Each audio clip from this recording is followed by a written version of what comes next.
عزیزان گرامی، ایک دن صدیق اکبر سرکار دو عالم صلی اللہ علیہ وسلم دی بارگاہ دے اندر بیٹھے نے.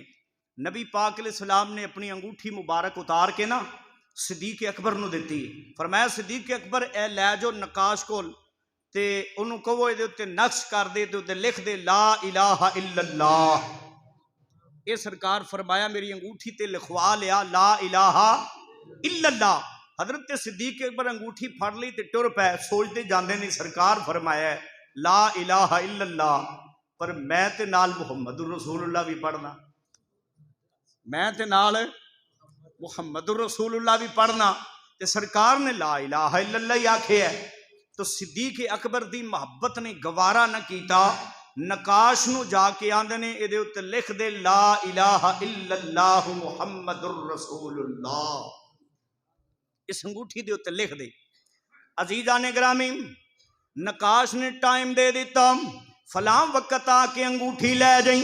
عزیزان گرامی، جڑا ٹائم نقاش نے دیتا حضرت صدیق اکبر انگوٹھی لین واسطے پہنچ گئے نے.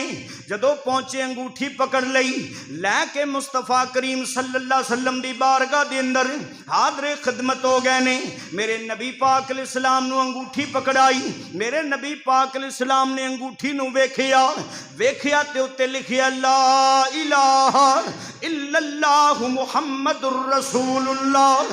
اگے صدیق بھی لکھی آئی، اگے ابو بکر صدیق بھی لکھی آئی. میرے نبی پاک علیہ السلام نے فرمایا صدیق اکبر میں تے آکھیا سی لا الہ الا اللہ لکھوا کے لے کے آنے، اے زیادتی کا دیئے. حضرت صدیق اکبر نے عرض کی تھی والضحیٰ دے مکھڑے والیا واللیل دیاں زلفاں والیا تساں تے فرمایا لا الہ الا اللہ. میری محبت نے گوارا نہ کیتا کیونکہ میں لا الہ الا اللہ دے نال محمد الرسول اللہ بھی پڑھنا وا، اللہ دے ذکر نال تیرا ذکر بھی کرنا وا، اللہ دے نام دے نال تیرا نام بھی لینا وا.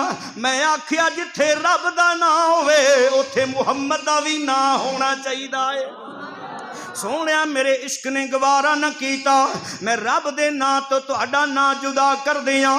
میں تے سونیا رب دے نا دے نال تہاڈا نا لکھایا، لیکن ابو بکر صدیق دا میرے بارے کو مینوں کوئی علم نہیں، مینوں کوئی پتہ نہیں. نہ میں آکھی ہے نقاش نو اے لکھ دے، نہ انہیں اپنی مرضی کیتی ہے.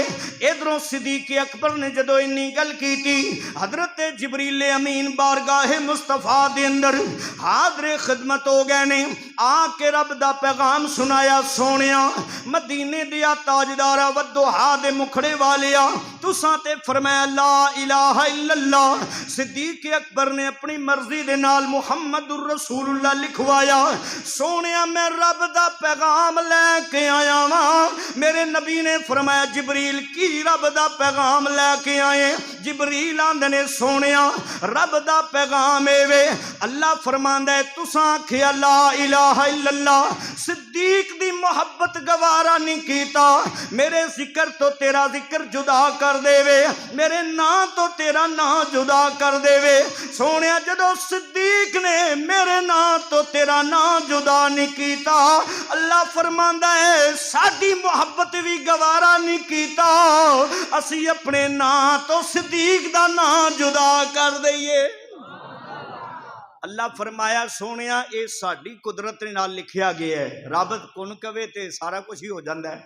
اے رب دی قدرت دے نال لکھیا گیا ہے. صدیق اکبر نہیں چاہیا کہ رب دی جتھے رب دا ذکر ہوئے رب دا نا ہوئے نبی پاک دا نا جدا ہو جائے. صدیق اکبر نے جدا نہیں کیتا تے اللہ فرماندا جے صدیق نہیں چاہندا سونیا جے تینوں تے مینوں جدا کرے تے پھر رب بھی نہیں چاہیا کہ اساں اپنے کولو صدیق اکبر نو جدا کریے. تو صدیق دے دل اندر مصطفیٰ دی اینی محبت ہے کہ رب دے نا تو صدیق اکبر نے مصطفیٰ دا نا جدا بولو تے صحیح نہیں کیتا. ایک شعر پڑھنا ہے تے اے باہر والیاں واسطے شعر ہے کیونکہ انہاں نو سردی بہت ہی لگدی پئی. کیوں بھئی انہاں دی نظر بھی ایک شعر ہونا چاہیے تے اے باہر ہی رہن گے اج. کیوں بھئی پتہ نہیں انہوں نے میری آواز جا بھی رہی ہے کہ نہیں. خاموشی نال بیٹھنے اپنے آرام نال دھوپ سیک رہے ہیں. تو شاعر نے بڑے کمال دی ترجمانی کی صدیق صداقت کا انمول نگینا ہے صدیق صداقت کا، سارے آنکھوں محبت نال، صدیق صداقت کا انمول نگینا ہے، صدیق کا دل تو میرے آقا کا مدینہ ہے، صدیق صداقت کا انمول نگینا ہے، صدیق کا دل تو میرے آقا کا مدینہ ہے، ہاں صدیق صداقت کا انمول نگینا